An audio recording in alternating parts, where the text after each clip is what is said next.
The topic of protein is a really big source of confusion for a lot of women that we talk to. So in today's video, we're going to discuss the protein needs of mature women, why protein is important, and how to ensure you're getting enough in your diet. So stay tuned.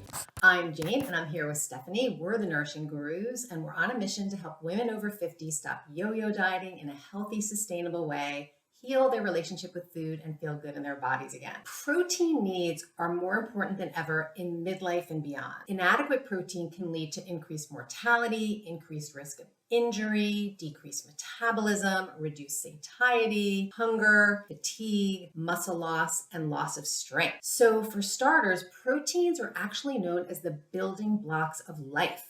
And that's because every cell in the human body contains protein. Protein is actually made up of amino acids, and they conduct every essential enzymatic process in the body. Keep in mind that protein is constantly being broken down and needs to be replenished every day. So structures in our body, such as our skin and our liver and our brain and heart, require constant protein turnover and maintenance. Unfortunately, we noticed a pattern that most women we work with are under eating protein and not meeting their daily quota. So by the end of this video, you're going to have a clear understanding of exactly why protein is so important, along with how much you should be aiming for every day.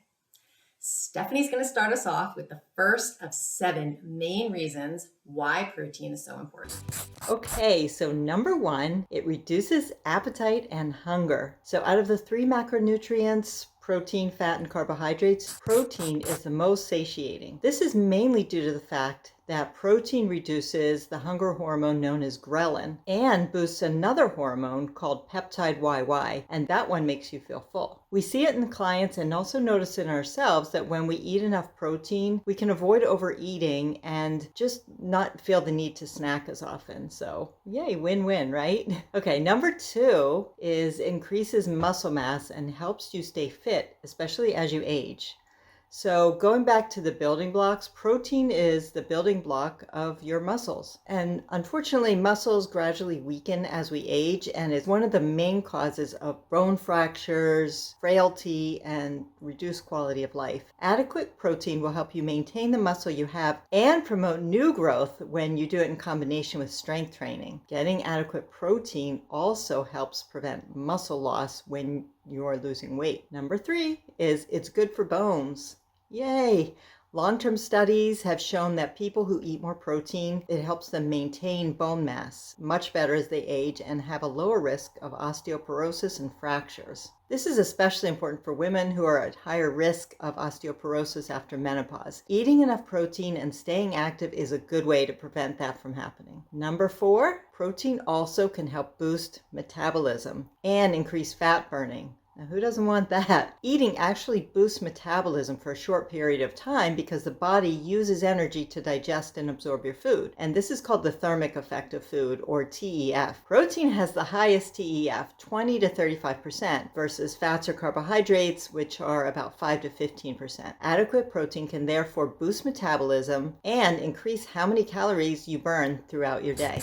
Moving on to number 5, along the lines that Stephanie was just talking about, it almost goes without saying that having enough protein is going to help with weight loss and maintaining your weight loss. So many women and men who get adequate protein tend to lose weight more easily and maintain their weight loss. In a 12-month study, 130 overweight people on a calorie-restricted diet, they found that the high-protein group lost 53% more body fat than a normal intake protein group eating the same exact number of calories. So helping with weight loss and maintaining weight loss is number 5. Number 6, protein helps the body repair itself after injury. This is a well-known fact that eating more protein after injury can help speed recovery. In fact, many doctors will tell patients after surgeries and other procedures that they should be increasing their protein intake. And this is because protein forms the building blocks of all your tissues and organs, like we mentioned before. Number 7, protein helps balance blood sugar. As estrogen levels drop, we often often see issues with insulin and blood sugar regulation. So without enough protein, it's really hard to balance our blood sugar and control our cravings. And that's because protein literally slows the delivery of carbs through your system, so it leaves you with fewer highs and lows in your blood sugar. Ideally, combining the protein with some healthy fats and slow-burning fiber-rich carbohydrates is the absolute best combination.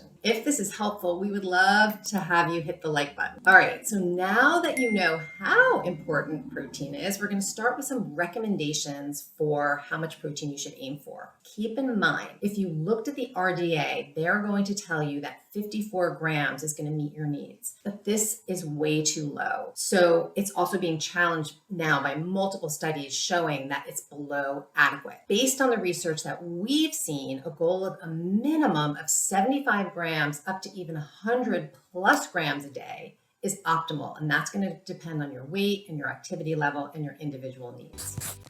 Now, to calculate your own needs, you want to take your body weight in pounds and multiply it by 0.54 to get the lower range and 0.72 to get the higher range. And if you're fairly active, and especially if you're doing weight training, which is a really good idea at this age, the higher end is more optimal. So if you're not aware of how much protein you're currently taking in, it's a great idea to track it for 3 days and just to see how much you're actually getting. Most women are surprised when they compare what they're actually taking in versus what their needs are. So for someone who is, say, 150 pounds, the range is 81 to 108 grams of protein. So to put it in perspective, for someone eating 1,500 calories a day and taking in 100 grams of protein, the protein is only contributing 400 calories of that total because there's 4 calories per gram of protein. And the rest is supplied by fats and carbohydrates. So in reality, it's not as big a contribution as you may think. So if you're vegan or vegetarian, you will need to be a little extra conscientious about meeting your protein needs.